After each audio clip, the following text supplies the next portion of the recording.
சோழிங்கநல்லூர் சட்டமன்ற தொகுதிக்குட்பட்ட சித்தாலப்பாக்கத்தில் வாக்கு சேகரிக்க சென்ற தென்சென்னை திமுக வேட்பாளர் தமிழச்சி தங்கபாண்டியனுக்கு 450 கிலோ எடை கொண்ட பழமாலை அணிவித்து நாய்க்குட்டிகளை பரிசாக வழங்கி திமுகவினர் உற்சாக வரவேற்பளித்தனர்.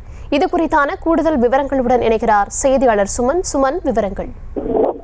வணக்கம் தர்ஷினி. அதாவது தென்சென்னை தொகுதி திமுக நாடாளுமன்ற வேட்பாளர் தமிழச்சி தங்கபாண்டியன் இன்று சோழிங்கநல்லூர் சட்டமன்ற தொகுதிக்கு உட்பட்ட 7 ஊராட்சிகளில் காலை மாலை என 2 வேளைகளிலும் வாக்கு சேகரிப்பில் ஈடுபட்டு வருகிறார். அதன் ஒரு பகுதியாக சித்தாலப்பாக்கம் பகுதியில் திமுக வேட்பாளர் தமிழச்சி தங்கபாண்டியன் வாக்கு சேகரிக்க சென்ற போது தென்சென்னை மாவட்ட இளைஞரணி துணை அமைப்பாளர் எழிப்பாண்டியன் ஏற்பாட்டில் அந்த பகுதியில் ஆரத்தி எடுத்து பூசணிக்காய் தேங்காய் உடைத்து மலர் தூவி கிரேன் மூலம் 450 கிலோ எடையுள்ள ராட்சத ஆப்பிள் ஆரஞ்சு பழ மாலையை ரோஜாப்பூ சந்தனப்பூ மாலை உள்ளிட்ட வகைகளை வழங்கினர். தொடர்ந்து 6 அடி செங்கோலும் திமுக வேட்பாளருக்கு எழில்பாண்டியன் அவர்கள் வரவேற்பு அளித்தார். தொடர்ந்து மயிலாட்டம், குயிலாட்டம், தப்பாட்டம், பொய்க்காலாட்டம், குதிரையாட்டம் என அனைத்து ஆட்டங்களும் திமுக வேட்பாளர் ஒரு உற்சாக வரவேற்பு அளித்தனர். அதைத் தொடர்ந்து திமுக வேட்பாளர் தமிழச்சி தங்கபாண்டியனுக்கு மிகவும் பிடித்த செல்ல பிராணியான 2 நாய்க்குட்டிகளை மாவட்ட இளைஞரணி துணை அமைப்பாளர் எழில்பாண்டியன் அவர்கள் வழங்கினார். தொடர்ந்து திமுக வேட்பாளர் செல்லும் இடமெல்லாம் மக்கள் அமோக வரவேற்பு கொடுத்து வருகின்றனர். தர்ஷினி,